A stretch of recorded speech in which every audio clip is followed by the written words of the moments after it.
নাটোরের বড়াইগ্রাম উপজেলার নগর ইউনিয়নের বড়দেহা গ্রামের অন্ধ মুয়াজ্জিন মোহাম্মদ আব্দুর রহমান মোল্লা প্রায় ২০ বছর আগে এক দুর্ঘটনার পর ধীরে ধীরে দুই চোখের দৃষ্টি হারিয়ে ফেলেন। চোখের দৃষ্টিশক্তি না থাকলেও মনের শক্তিতে এখনও মসজিদে গিয়ে ৫ ওয়াক্ত নামাজ আদায় করেন, দেন নামাজের জন্য আজান, কখনো বা ইমামতির দায়িত্বও পালন করেন তিনি। আমার সমস্যা, আমি ২০১১ সালে আমার সন্তান সদুল মাস্টার সঙ্গে করে হজ করে আসছি। হজ করে আসবার মনের মধ্যে একটু উদয় হলো যে এখানে আমার এই পাড়াতে উঠতে মসজিদ নামাজের ঘর নাই, মসজিদ ঘরটা একটু দূরে উত্তরপাড়া। আমি মনে মনে এরদা করলাম আমি একটা মসজিদ ঘর তৈরি করে দিব। এরদা করি আমি ১০ টাকা দাম বিক্রি করে এই মসজিদ ঘরটা আমি নির্মাণ করেছি নিজেই। আল্লাহর হস্তে আল্লাহর নামে আমি দান করে দিয়েছি, রেজিস্ট্রি করে দিয়েছি ওয়াকফ করে। আল্লাহ কবুল করে। আমার আশা আমার সন্তানদের হেদায়েত দেয়, নামাজ মুসলমান সবাইকে হেদায়েত দেয়, নামাজ দেয়, এই আমার আশা। এখন আমার বর্তমান আশা কিছুই নাই, আমার চাপ আর কিছু নাই।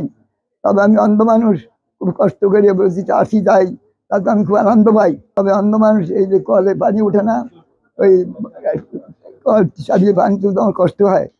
দয়া করে যদি একটু আপনার ওসিলায় আল্লাহ রসুল দোয়া আগে আপনার ওসিলায় যদি মোটর ব্যবস্থা করে দিতেন বা একটা উদ্ঘাটনের ব্যবস্থা করে দিতেন, তাহলে পারে আল্লাহ আমি সুখী হতো, আল্লাহ সুখী হতো, আল্লাহ রসুল সুখী হতো। আমিও দোয়া করতাম প্রাণ ভরে।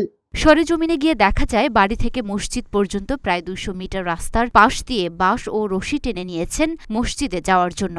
মঙ্গলবার দুপুরে আব্দুর রহমান বাড়ি থেকে প্রতিদিনের মতো বের হন জোহরের নামাজের আজান ও নামাজ আদায়ের জন্য। লাঠির উপর ভর করে বাড়ি থেকে বের হয়েই রশি ধরে ধরে মূল সড়কে ওঠেন। এরপর লাঠির সাহায্যে রাস্তা পার হয়ে বাঁশ আর দড়ি ধরে পৌঁছে যান মসজিদে। আমার আব্বা আজ দীর্ঘ ২০ বছর যাবৎ অন্ধ, সে চোখে দেখতে পায় না।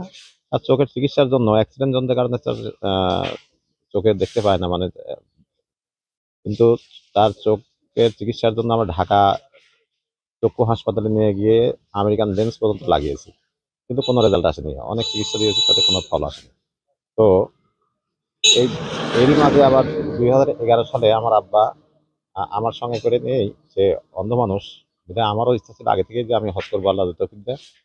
আমার আব্বার সাথে করে আমি তাকে হজে নিয়ে যাই এবং ২০১১ সালে হজ করি। হজ করে আসার পরে আব্বা বললো যে আমাদের গ্রামের মসজিদটা আমার বাড়ি থেকে প্রায় ১/২ কিলো দূরে, তার ৫ ওয়াক্ত নামাজের সমস্যা হয়, নামাজের প্রতি তার খুবই ঝোঁক। আল্লাহর নবীজি সাল্লাল্লাহু আলাইহি সাল্লাম, আবু হুরায়রা রাদিয়াল্লাহু তাআলা আনহু বর্ণিত হাদিস, উম্মে মাকতুম নামে একজন সাহাবী, তিনি এভাবে আল্লাহর নবীজির কাছে নামাজের জন্য রুখসত চাইলেন যে আল্লাহর রাসূল, আমি মসজিদে নামাজে যাব, আমি তো অন্ধ মানুষ।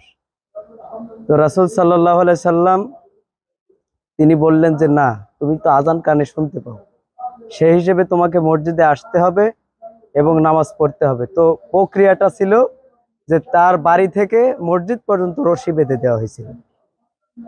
তো সেই হিসেবে তিনি সেটা অনুকরণ করতেছেন, এটা আল্লাহর কাছে শুকরিয়া। আর আল্লাহ তাআলা তাকে উত্তম যাজা দান করুন।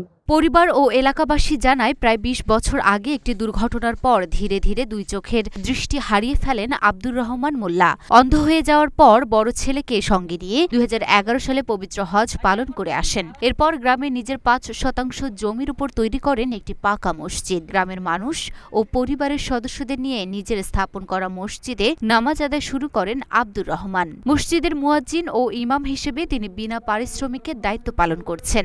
জানা গেছে আব্দুর রহমানের ১৯ ছেলে মেয়ে ও ২ স্ত্রী রয়েছেন। এর আগে ৬ মেয়ে মারা যায়। আব্দুর রহমানের বেশিরভাগ ছেলে মেয়েই উচ্চশিক্ষিত এবং প্রতিষ্ঠিত। তার ছেলে মেয়েদের মধ্যে শিক্ষক, কৃষি কর্মকর্তা, চিকিৎসক, বিজিবি সদস্য, ব্যবসায়ী, কেউ বা আবার নিজেদের জমিজমা দেখাশোনা করেন।